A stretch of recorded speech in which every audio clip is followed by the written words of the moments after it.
नमस्कार, the fraud news and views network में आपका स्वागत है।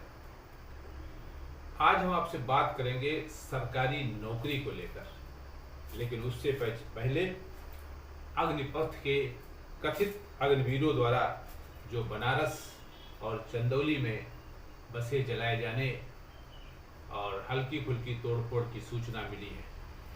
आप सब ने घरों में अक्सर सुनते हैं, डाक से नहीं कोरियर से भेजो इसको, हमको सरकारी अस्पतालों में इलाज नहीं करवाना है। सरकारी स्कूलों में पढ़ाई भी होती है जो वहां बच्चों को भेजा जाए।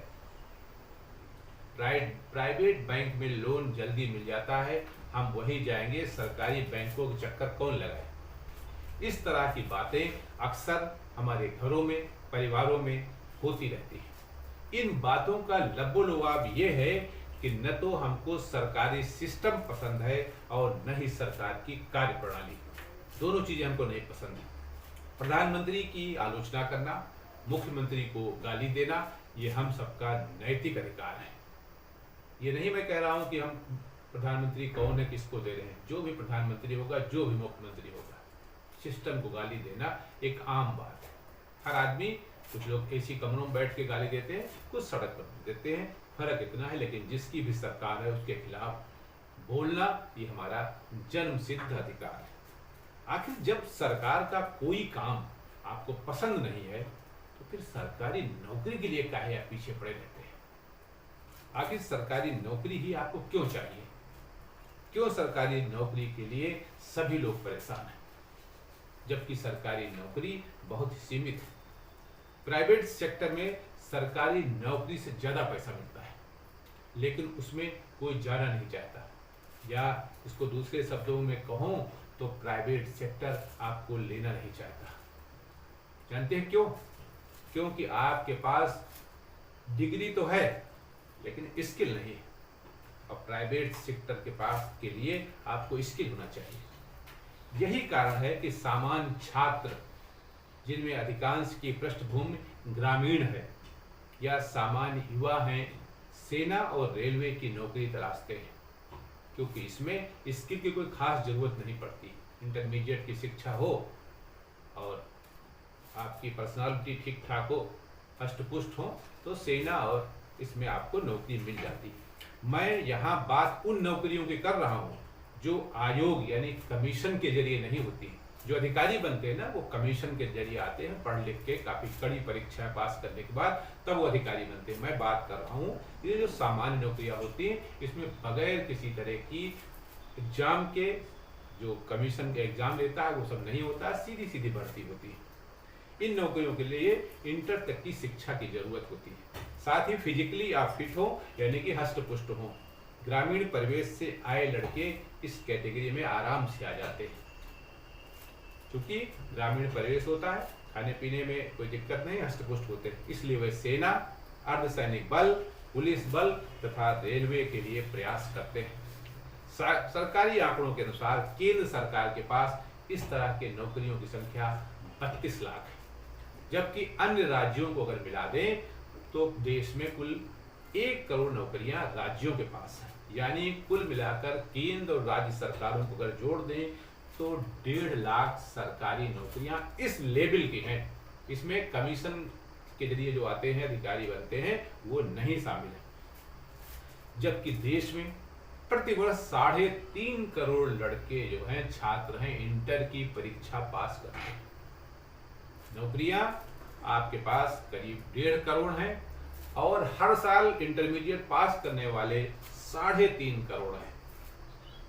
अब आप ही जोड़ घटाना लगाकर देख लीजिए कि सबको सरकारी नौकरी कैसे मिलेगी। शायद नहीं मिल पाएगी। आप चाहे जितनी तोड़फोड़ करें, आप चाहे जितनी पब्लिक प्रॉपर्टी को बर्बाद करें, लेकिन आपके हाथ कुछ लगने वाला नहीं, अगर स्किल नहीं है तो। क्योंकि आपके पास बॉडी तो है लेकिन क्वालिटी एजुकेशन नहीं, क्वालिफिकेशन नहीं, स्किल तथा एक्सपोजर ना के बराबर है। और अगर होता तो आप फिर कमीशन के जरिए चुन के आते, फिर लाइन लग के भीड़ में नहीं जाते। इसलिए सरकार को गाली देने से कुछ नहीं होने वाला।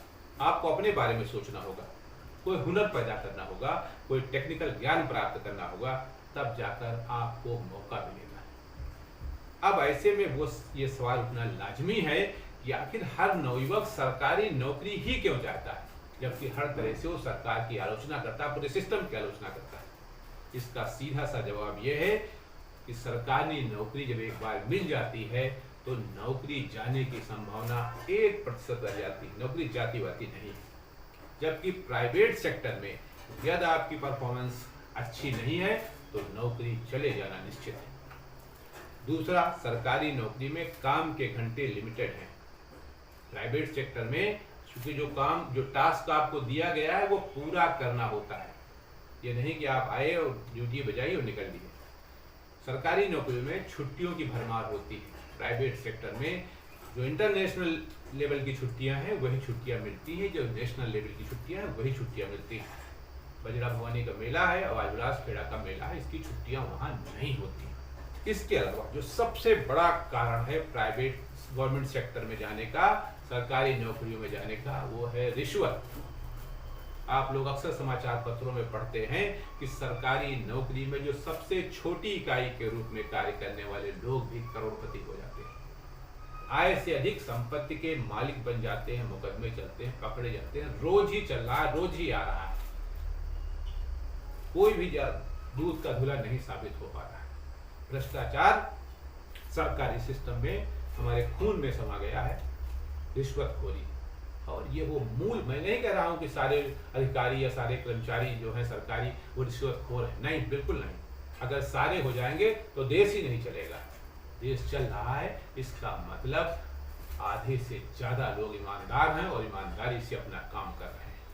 इन सब के बावजूद सरकारी नौकरी की जो सबसे मजबूत कड़ी है वो है मृतक आश्रित सुविधा तथा पेंशन की सुविधा। यही वो प्रमुख कारण है जिनके चलते सरकारी नौकरियों की मारामारी है। और अभी जो सरकार ये योजना लेकर आई है भर्ती की, सेना में अग्निपथ, उसको लेकर जो तोड़ फोड़ हो रही है वो भी इसी का मूल कारण है। नमस्कार।